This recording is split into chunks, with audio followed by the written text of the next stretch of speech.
क्या आप चमत्कार दिखाते हैं या सनातन की ये ताकत है? पहला सवाल आपसे यही है। बहुत નમસ્કાર મિત્રો, તમારું સ્વાગત છે અમારી યુટ્યુબ ચેનલમાં। અમારા વિડીયોઝ જો તમને ગમે તો વિડીયોને લાઇક કરવાનું અને આવા જ મજેદાર વિડીયો જોવા માટે ચેનલને સબસ્ક્રાઇબ કરવાનું ના ભૂલતા। ધન્યવાદ। सुंदर प्रश्न है आपका मनीष जी। श्री सीताराम भगवान की जय। हमारे इष्ट श्री हनुमान जी महाराज चमत्कार दिखाते हैं और हमारे सनातन के वैदिक मंत्रों की यह ताकत है कि आज संपूर्ण राष्ट्र के हिंदू एक हो रहे हैं। अच्छा ये बताइए, बहुत सारा चर्च से जो है वीडियो वायरल हो रहा है, मस्जिद से वीडियो वायरल हो रहा है, अंधविश्वास का वीडियो वायरल हो रहा है, लेकिन वहाँ पे कोई सवाल नहीं करता है या किसी को हिम्मत नहीं होता है। सवाल जब भी करना होता है तो सनातन को मजबूत करने वाले लोगों से ही सवाल किया जाता है। ऐसा क्यों? क्योंकि उन्हें अगर उनके ऊपर वो उंगली उठाएंगे तो उन्हें भारत में रहने को नहीं मिलेगा। हाँ, उनको फिर जो है ठीक से ज़िंदगी नहीं जी पाएंगे वो। और हम लोग सब सॉफ्ट कॉर्नर है, सनातनी हिंदू बहुत सॉफ्ट कॉर्नर है हर बार, इसलिए हमको ही टारगेट, लेकिन इस बार उनको नानी याद आ जाएगी। अच्छा, 26 साल के उम्र में इतना एनर्जी आपके अंदर है कि कुछ भी बोलते हैं एक जगह से और पूरे देश में हलचल मच जाता है। ऐसा ताकत आपके अंदर आता कहाँ से है? ये वैदिक मंत्रों का प्रभाव, दादा गुरु की परंपरा और बागेश्वर बालाजी की कृपा का प्रभाव है। जो आज तक लोग कहते थे कि चमत्कार या सिद्धि नहीं होती, ये सब झूठ और फरेब है, उसका प्रत्यक्ष प्रमाण है यह कि जो कह दिया जाता है वो पूर्ण होता है। अच्छा, आज आखिरी दिन था और सभा में आपने कहा था तुम मुझे साथ दो, मैं तुझे हिंदू राष्ट्र दूंगा। मतलब कि सुभाष चंद्र बोस का जो नारा था, तुम मुझे खून दो मैं तुम्हें आज़ादी दूंगा, तो ये नारा आपने क्यों लगाया? ये इस हमारी संकल्प की संरचना जो दृढ़ता है वो यही प्रारंभ से है। यही उन मिशनरियों को डर है कि हम मंचों पर जिस प्रकार एक तथाकथित नाइक है, हम पूरा नाम नहीं लेंगे पवित्र मुंह से, वो जिस प्रकार हिंदुओं को अन्य धर्म में ले जाता है, उसी प्रकार ललकार कर हम सनातन वैदिक मंत्रों की ताकत दिखा करके दूसरे लोगों को जो हिंदू दूसरे धर्म में चले जाते हैं उनकी घर वापसी करवाते हैं। तो उनको यही डर है, सबको यही डर है कि 4-5 वर्ष अगर यह आदमी रहा तो सबके कार्यों को बंद करवा देगा। इसलिए सब लोग पीछे लगे हैं, उनसे कोई बुराई भी नहीं है, उनको धन्यवाद। लेकिन अब भारतीय हिंदुओं को एक नई दिशा की आवश्यकता है, वो है हिंदू राष्ट्र। हिंदू राष्ट्र बनेगा तो न रामचरितमानस पर विवाद, न राम पर विवाद, न राम पर पत्थर, झंझट खत्म। अच्छा ये बताइए कि आपके बातों पे विवाद हो रहा है, कुछ साधु महात्मा भी आपके ऊपर प्रश्न चिन्ह खड़े कर रहे हैं, तो इसकी कितनी सच्चाई है? वैसे जो साधु महात्मा हमसे मिले नहीं उनके द्वारा यह कहा जा रहा, बाकी हम अपने साधुओं पर कोई टिप्पणी नहीं करेंगे, सनातन पर कोई टिप्पणी नहीं करेंगे, उनको धन्यवाद देंगे। जरा सोचिए, जो लोग सवाल खड़े कर रहे हैं उनसे भी ये कह रहे हैं कि हम अपने साधुओं पे कोई टिप्पणी नहीं करेंगे। अच्छा ये बताइए, आपका मकसद है क्या? हिंदू राष्ट्र और सनातन, और कोई मकसद ही नहीं। हमारी ज़िंदगी का और हमारे प्रत्येक क्षण का एक एक पल हिंदू राष्ट्र के लिए समर्पित है। जब से हमने होश संभाला है तब से हमने अपनी ज़िंदगी में ना सोया, ना खाया, ना पिया, लेकिन किसी को बताया नहीं कि हमारी वेदना क्या है।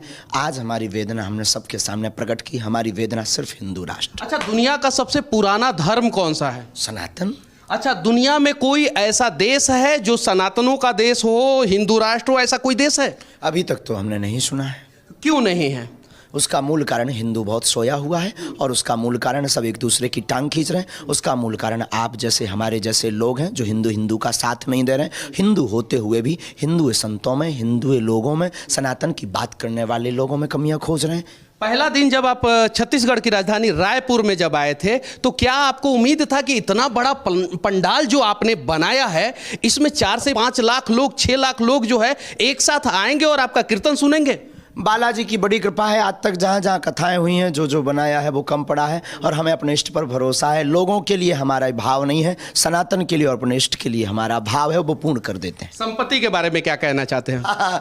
दुनिया है, संपत्ति के बारे में कोई नहीं। हमारे पास विपत्तियों का अपार है, हमारे पास लोग अपनी विपत्तियाँ चढ़ाने आते हैं और संपत्ति के हम साधु मनमौजी हैं। कोई अगर दे जाए तो कोई बुराई नहीं। हमें अस्पताल बहुत जल्दी, भारत के इतिहास का एक पहला धाम बागेश्वर धाम ऐसा है जहां पर आने वाली चढ़ोतरी से समाज के निर्माण के लिए कैंसर हॉस्पिटल। शादी कब करने वाले हैं? बहुत जल्दी। आप कोट सिलवा करके रखिएगा और शादी में आपको ठुमका भी लगाना है। मनीष कश्यप नाचेगा। तुम्हारी शादी में हम भी आशीर्वाद देंगे, चिंता मत कीजिए, क्योंकि तुम्हारी माता जी भी बहुत अर्जी लगा रही हैं।